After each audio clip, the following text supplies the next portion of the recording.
Welcome to the content experience.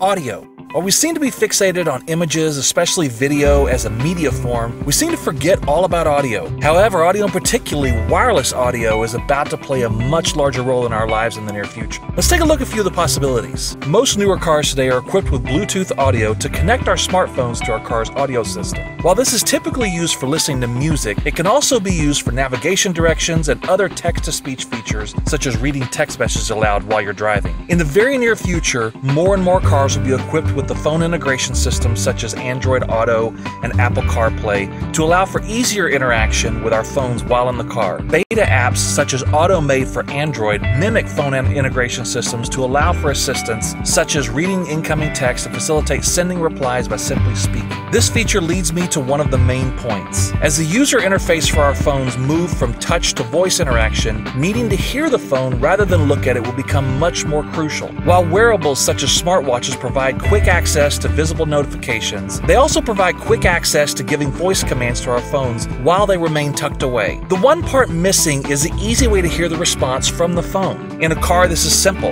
as a response can be heard over the sound system. While out of the car, how can this be heard sufficiently? While home, Bluetooth speakers are becoming more common, and they're normally used only while listening to music. Google is rumored to release an audio version of their successful Chromecast device that's expected to have abilities to sync audio throughout multiple rooms of a house. Think about combining this with an online intelligent listening system such as Amazon Echo or similar device running Google Now. Imagine being able to walk anywhere in your house and make voice commands ranging from asking the weather forecast to sending text to your spouse to being able to hear the responses and confirmations in any room of your house. You could even have music playing that would briefly turn down and play the response, then return to a normal volume. Okay, so that covers cars and homes. What about walking between these two? There are Bluetooth earphones and the good old single ear headsets from 2010, but these either separate you from your surroundings or they look really goofy. We've all seen the TV's shows where a covert team has tiny earphones that fit down inside one ear that can't even be seen. They can carry on conversations with the entire team and never need a recharge. An interesting technology to arise is bone conduction Bluetooth headsets that transmit audio through the cheekbone of the skull while still allowing the ear canal to hear surrounding sounds. This is the missing wearable that needs to be inconspicuous while worn, while allowing the wearer to still be in touch with their surroundings, yet hear all responses and notifications and being able to pick up the user's voice. Motorola is getting close to this with the Motorola Hint, however battery life is still the enemy. The final piece of the puzzle is the user interface of our phones. With Google Now, Siri, and Cortana fighting for the top spot of best digital assistants, this piece will be solved very soon. We all picture something like Jarvis from Iron Man, having an invisible voice that knows our habits and preferences with access to all of our contacts, communication channels, and social media outlets. While this can start to get a little creepy, done correctly, it can make things much easier as our lives get busier and busier. Finally, connect us with the Internet of Things, and now this digital assistant can not only help us communicate with the world around us, but also automatically adjust devices around us such as thermostats, coffee makers, house lighting, and this is just the tip of the iceberg.